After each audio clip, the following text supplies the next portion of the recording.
Hello guys, welcome to Abdullah Al channel. আপনাদের সবাইকে জানাই স্বাগতম। তো চলে এসেছি এই চ্যানেলে আরও একটা নতুন ভিডিও নিয়ে। চলেন শুরু করা যাক। তো আমরা দেখতে পাচ্ছি বিএনপির মিছিল চলতেছে বা একটা সমাবেশ, যা এটা অবস্থান হয়েছে হলো শফিপুর, গাজীপুর শফিপুর বাজারে। তো একটা জিনিস খেয়াল করে দেখেন, যেখানে ছাত্ররা আন্দোলনে, মিছিলে, সমাবেশে যত কিছু করে, তারা এই দেশটা স্বাধীন করেছে। হ্যাঁ, নিজের রক্ত দিয়ে। তাদের ভাই মারা গেছে, প্রচুর ভাই মারা গেছে। 400-500 যেগুলা কুচ পাওয়া গেছে, 400-500 ভাই মতো মারা গেছে। হ্যাঁ, তারপরে গুম করা তো আছেই, অনেকেই আছে।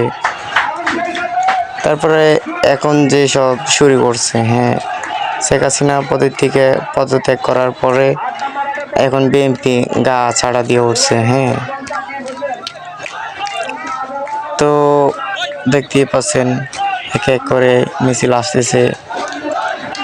মানে এখানে একটা বড় একটা সমাবেশ হবে, যার কারণে প্রত্যেক ওয়ার্ডের থেকে লোকেরা আসে এখানে মিছিল নিয়ে আসতেছে, যেহেতু আজকে সমাবেশ দিয়েছে বিএনপি।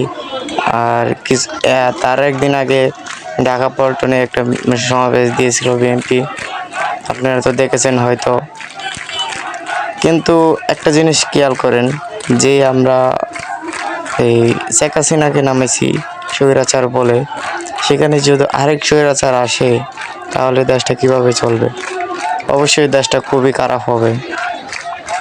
তো আমরা চাই যে দেশ চালাবে, ভালোভাবে চালাক।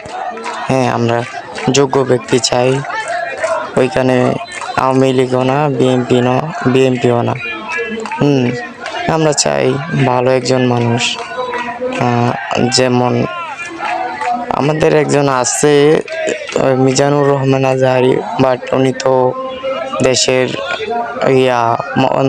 এত বড় পদ নেওয়ার জন্য সে রাজি না, যে তার মন্ত্রী বানানো সেই পদে করে নেই, প্রস্তাবটা করে নেই, যে বলল যে এত বড় পদ আমি কিভাবে নিব, আমি তো এত রাজনীতির ভিতরে যেতে চাই না, যার কারণে রাজনীতি সে করবে না। তো আমরা দেখতে পারলাম তার মন মানসিকতা, চিন্তা ভাবনা খুবই অত্যন্ত ভালো।